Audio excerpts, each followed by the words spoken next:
श्री स्वामी समर्थ मित्रांनो, माझ्या चॅनलवरती तुमचे खूप खूप मनापासून स्वागत आहे। तर आज आपण शेतीचे उत्पन्न जास्त निघायसाठी, पीक जास्त निघायसाठी ही सेवा बघणार आहोत। स्वामींची ही सेवा आहे, केंद्रातली ही सेवा आहे, खूप प्रभावशाली ही सेवा आहे। तुम्ही ही सेवा नक्की करा आणि तुम्ही पण तुमच्या शेतामध्ये सर्वात जास्त उत्पन्न काढा। तर ही सेवा अशी आहे की एक एकर आपली शेती आहे, तर त्या शेतासाठी 5 किलो बिना मिठाचा भात, 1 एकरच्या शेतीमध्ये 5 किलो बिना मिठाचा भात शिजवायचा आहे।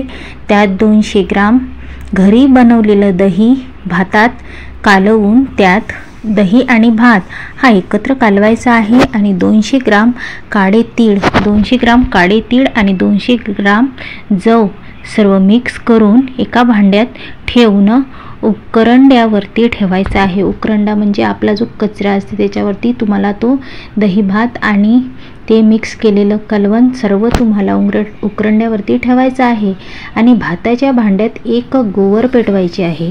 भाताचं जे भांडं असते त्याच्यामध्ये आपल्याला एक गोवर पेटवायची आहे आणि त्यानंतर ती सेवा कोणती आहे तर पूर्ण सेवा होईपर्यंत गोवर पेटवत असली पाहिजे। तर ती सेवा कोणती आहे सांगते ती ऐका। 51 वेळा काल भैरवाष्टक तुम्हाला वाचायचं आहे आणि 21 वेळा हनुमान चालीसा वाचायची आहे, 21 वेळा राम रक्षा वाचायची आहे आणि 11 वेळा घोर अष्टक स्तोत्र वाचायचं आहे आणि 3 माळी जप श्री स्वामी समर्थाचा करायचा आहे।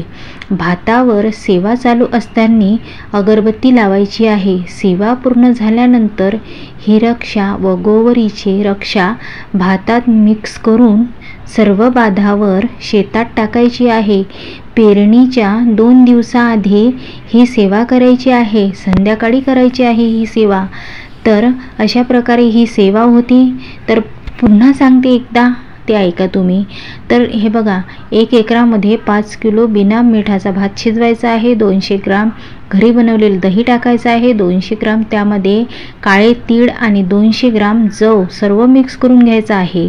त्या भातात तो भात उकरंड्यांवरती ठेवायचा आहे। उकरंडा तुम्हाला माहीत असेल, आपला जो कचरा आपण पेटवतो तिथे कचरा टाकतो तो त्याला म्हणतात उकरंडा। तर तिथे त्या भातात भांडे टाकून गोवर पेटवायचे आहे, त्या भाताच्या भांड्यात एक गोवर पेटवायची आहे आणि त्यानंतर ती सेवा 51 वेळा घोराष्टक स्तोत्र, कालभैरवाष्टक स्तोत्र, रामरक्षा स्तोत्र आणि 21 वेळा हनुमान चालीसा वाचायची आहे आणि 3 माळी श्री स्वामी समर्थाचा जप करायचा आहे। तर अशी तुम्ही सेवा केल्याने तुम्हाला 1 एकरामध्ये इतकं पीक येणार आहे। हा माझा अनुभव आहे, हा तुम्ही नक्की करा, शेअर करा, सबस्क्राईब करा आणि माझ्या चॅनलला जास्तीत जास्त शेअर करा आणि व्हिडिओ आवडला असेल तर लाईक, शेअर, सबस्क्राईब नक्की करा, बेल आयकॉन क्लिक करा, श्री स्वामी समर्थ लिहायला विसरू नका। केंद्रातली ही सेवा असल्यामुळे फारच प्रभावी ही सेवा आहे। पावसाळ्याचं वातावरण असल्याच्याने कोणाला म्हणजे पाणी जास्त असल्यामुळं नुकसान होत आहे शेतीमध्ये, तर तुम्ही ही सेवा केल्याने तुम्हाला भरपूर पीक येईल, हा माझा अनुभव आहे आणि श्री स्वामी समर्थ।